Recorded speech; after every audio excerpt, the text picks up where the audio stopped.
یہ gold Smith جس نے شکار دادا عمران خان ایک ابھرتی ہوئی شے تھا، امیدیں وابستہ ہو رہی تھی، پہلے ہی سے ایک ہیرو کی شکل میں تھا، وہ اسلام کی بات کرنے چلا تھا، وہ اپنے کلچر کی بات کرنے چلا تھا۔ گولڈ سمتھ 5 کروڑ پاؤنڈ تو پہلی سلامی ملنے والی ہے، یہ قیمت کس سے کی دی جا رہی ہے؟ غور کیجئے، اگر وہ سارا سازشی کردار جو یہود کا ہے وہ سامنے ہو تو ہر شے آپ کے سامنے بالکل ٹرانسپیرنٹ نظر آئے گی، آپ دیکھ سکتے ہیں کہ اصل میں ہو کیا رہا ہے، جس کا شکار ابھی آپ کا عمران خان بھی ہو گیا ہے۔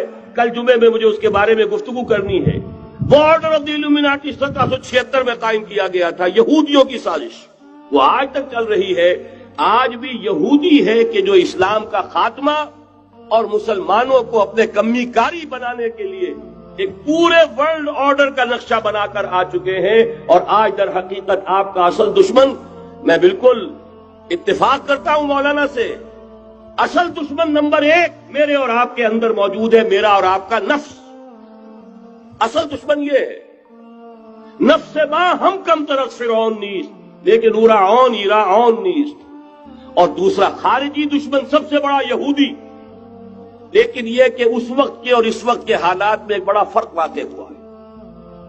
مجھے اقبال کے وہ شعر یاد آ رہے ہیں، دنیا کو ہے پھر مار کے روح و بدن پیش، تہذیب نے پھر اپنے درندوں کو ابھارا، اللہ کو پامر دیے مومن پہ بھروسہ، ابلیس کو یورپ کی مشینوں کا سہارا۔ وہی تاریخ ستیزہ کار رہا ہے ازل سے تا امروز، چراغ مصطفی سے شرار بولہوی، تو دنیا کو ہے پھر مار کے روح و بدن پیش، تہذیب نے پھر اپنے درندوں کو ابھارا، اللہ کو پامر دیے مومن پہ بھروسہ، ابلیس کو یورپ کی مشینوں کا سہارا۔ میں جس فرق کی طرف اشارہ کر رہا ہوں ذرا اس پر غور کیجئے۔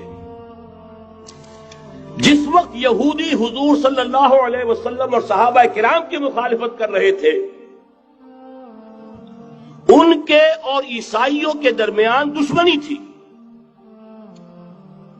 وقالت اليهود ليست النصارى على شيء وقالت النصارى ليست اليهود على شيء، ان میں آپس میں سانپ اور نیولے کا بیر تھا اس وقت، جبکہ نبی اکرم صلی اللہ علیہ وسلم کے ساتھ یہود کی یہ کشاکش جاری تھی۔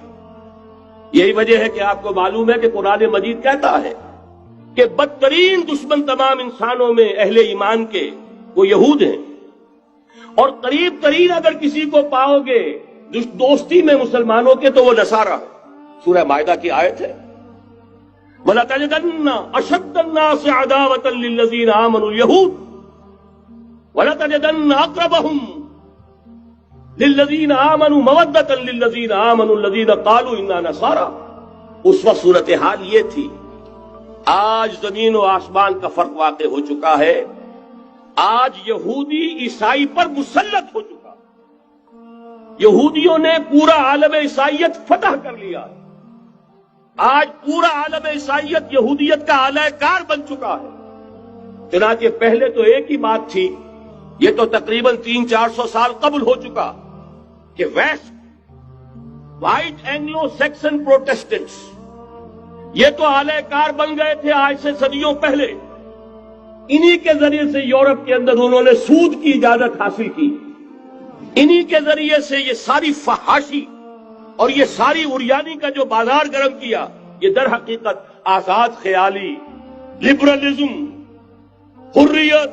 حریت فکر، حریت عمل، میں آزاد ہوں، میں ننگا جانا چاہتا ہوں بازار میں، آپ کون ہوتے روکنے والے؟ آپ اپنی آنکھیں بند کر لیں، ہم آزاد ہیں، ہم 2 مرد ہیں، شادی کرنا چاہتے ہیں، شوہر اور بیوی کی حیثیت سے رہنا چاہتے ہیں، آپ کون اعتراض کرنے والے؟ یہ سارا یہود کی سازش، اور آپ کو معلوم ہونا چاہیے جب تک پوپ کا کنٹرول تھا یورپ پر، یعنی ابھی کیتھولک جو عیسائیت ہے وہ غالب تھی، اس وقت تک پورے یورپ میں سود حرام تھا، کہیں انٹرسٹ کا کاروبار نہیں ہو سکتا تھا۔ یہ پروٹیسٹنٹس کے ذریعے سے اس کی اجازت حاصل کی، نتیجہ یہ نکلا، علامہ اقبال شاعر مشرق اس صدی کے آغاز میں گیا تھا یورپ، اور وہاں جا کر اس نے دیکھ لیا تھا فرنگ کی رگے جہاں پنجے یہود میں ہے۔ معاشی اعتبار سے یہودیوں نے پورے یورپ کے اوپر اپنا تسلط قائم کر لیا تھا، اور یہ یہودی کون تھے؟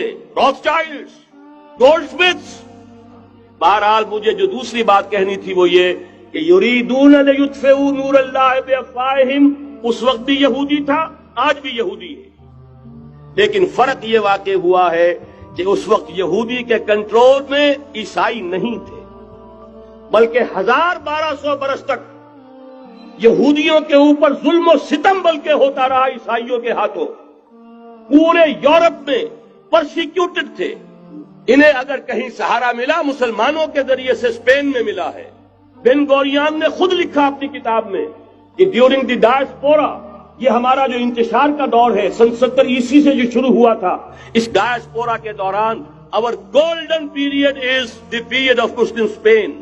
ہمارا سنہری دور وہی ہے جو مسلمان ہسپانیہ کا دور ہے. انہیں آرام ملا، انہیں پروٹیکشن ملی، انہیں عیش ملے، اور وہیں سے انہوں نے عیسائیت کے اندر نقب لگا کر اور وہاں سے اپنے راستے پیدا کیے. اور دوسرا کام یہ کیا، عیسائیوں کی عداوت کا رخ اپنی بجائے مسلمانوں کی طرف کر. یا رب فاجمعني بكل الصحب والأحباب واكتب لنا أن ندخل الجنات بالريان.